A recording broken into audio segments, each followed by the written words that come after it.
Skanking sweet jerk ribs and the only seasoning you're gonna need, that jerk nice spice.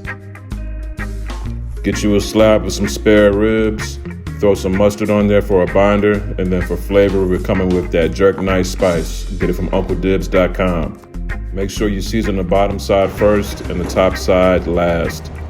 275, 3 hours.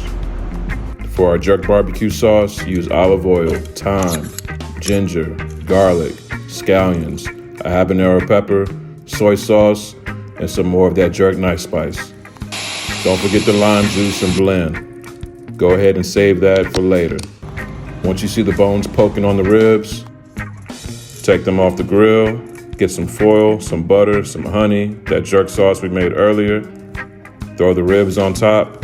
Cover these tightly in foil off the grill. Let them rest for about an hour. Then you should get something like this.